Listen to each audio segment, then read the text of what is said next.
What is going on, you guys? Thank you for joining me. In today's video, we're going to be taking a look at all the forest dweller weapon locations. There are two one-handed weapons. That's the forest dweller sword and the boomerang, which is a forest dweller weapon as well. Then they have a shield, and they have a spear, and they have a bow. Now, obviously, they have great for combat, but without further ado, right now we are in the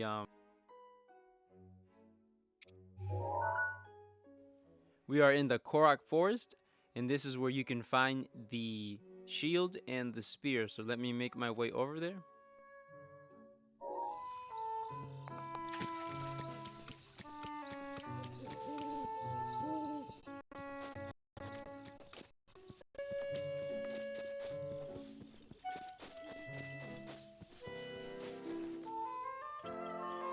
Okay, so from this guy, you want to make your way over to this little hidden entrance.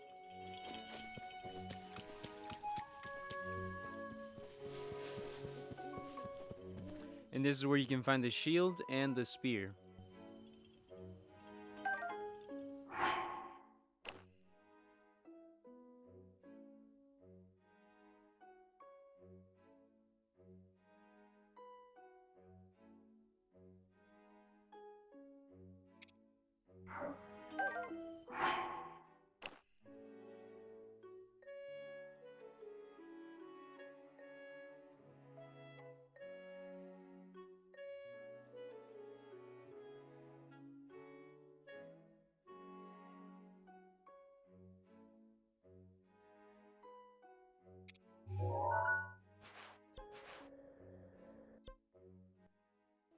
Okay, and now we're gonna make our way over to one of two forest dweller sword locations. And the first one is in the central Hyrule. So from the central tower, you want to make your way over to the Hyrule Garrison ruins. It'll be in a treasure chest.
Okay, so as you saw, I nearly died.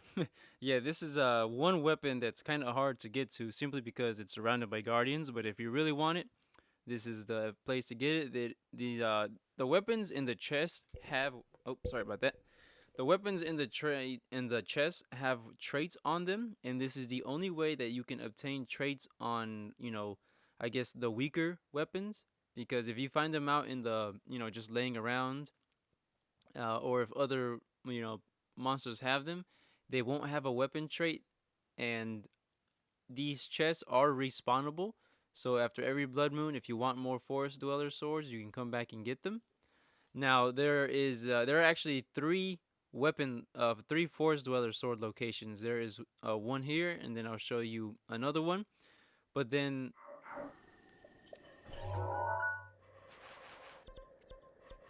within the Korok forest, if you make your way over to this shrine, there's another chest that has the forest dweller sword, and that can also have a trait on it. But the thing is, I believe those chests do not respawn. Those are a one-time deal, because I've came back after every blood moon to see if I can get some more, and they do not respawn whatsoever. The only weapons that do respawn are the shield and the spear within the Korok forest. So yeah, it's kind of a bummer, but it is what it is.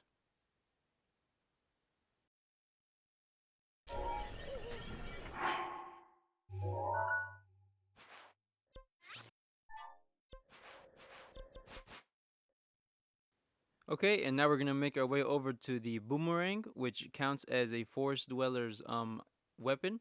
And also, while we're there, we're gonna make our way over to the forest dweller's bow. Now, the boomerang is right over here, right beside the or close to the lineback island. Lineback island. There's gonna be a Lizalfos that is gonna be holding it, and since you can take out the Lizalfos, it is a respawnable weapon. And then the bow is within this little cave, but it's behind a breakable boulder.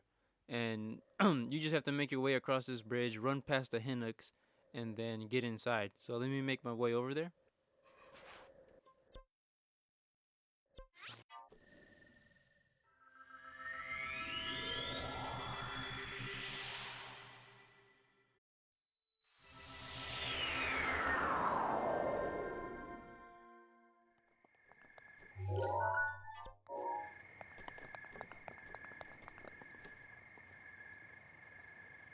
So from the tower, like I said, you can paraglide to the location, and the Lizalfos is right over there.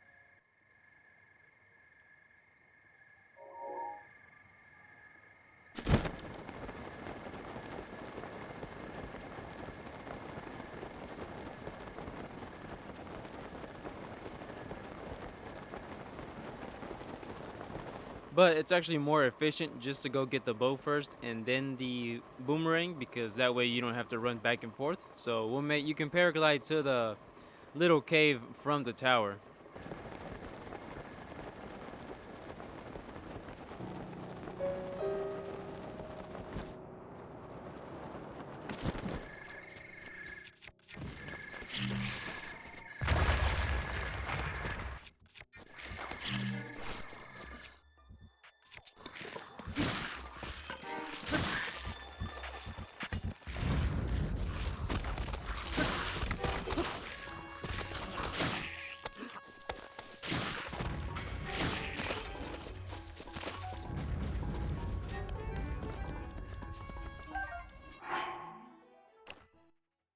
Okay, now that we've taken those guys out, not that we had to, but this is the Forest Dweller's Bow. It's actually pretty decent. It's a triple burst and it has a base attack of 15, so a total of 45. Now, I haven't tasted out the durability on it, so can't really tell you how many shots you can get off before it breaks. But this is where you get the Forest Dweller's Bow. Like I said, it's in a little cave. You can get there from the LANAYRU Tower.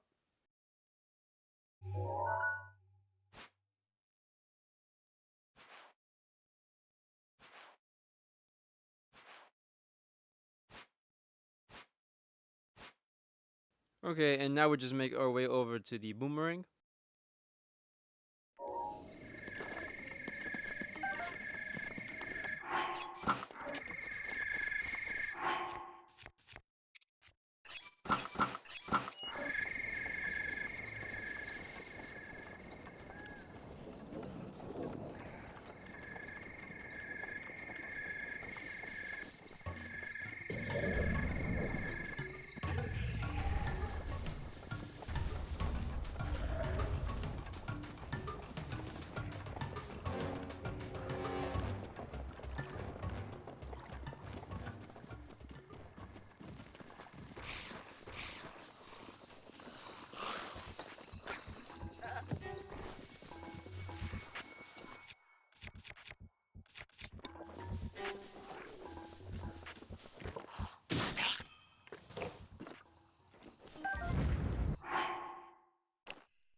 So this is where you get the boomerang. It's not the highest base attack, but if you want the boomerang, here it is. It says this throwing weapon was originally used by the forest-dwelling Koroks. Its unique shape allows it to return after being thrown. So that's why I decided to include it because it is a forest dweller weapon.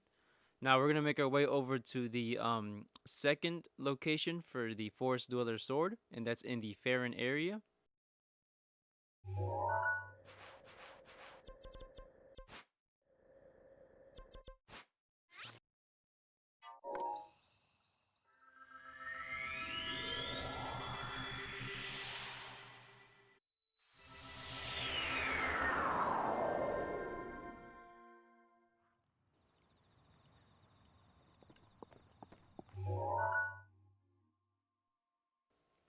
Okay, once you've made your way over to the FARON area, you can get there from the FARON Tower. There is a shrine that's a lot easier to get to. I just happened to um, teleport to the tower because everybody should have already, because this is a good, I guess, landmark for everybody to go to. But from the FARON Tower, you want to make your way over to FLORIA Bridge, and it is right underneath the middle section. So let me make my way over there.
So as you can see, like I said before, the weapon traits are they are controllable to a certain extent. And what I mean by that is you have to re-enter the area every time that you enter the area, the trait on it re-rolls. So if you want to re-roll the trait on this one in particular, you're gonna have to save before you enter the Floria Bridge, like before the little sign on the lower left screen says Floria Bridge. You want to save before it says that, so that way when you make your way over to the chest, the trait will be a little bit different. So on this one we have an attack up +8. I don't know what's the highest, but right now we have an attack up +8 on it. So it's pretty, a little bit stronger than the other one.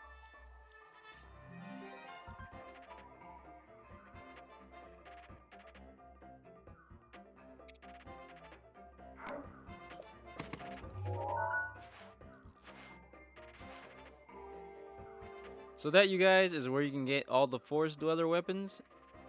Hopefully this video helped you out, or hopefully you enjoyed it. Also, if you did show your support, consider subscribing or possibly leaving a like. All support really does help me out in the long run, and I really do appreciate it. So as always, you guys, thanks for watching, and I will catch you next time.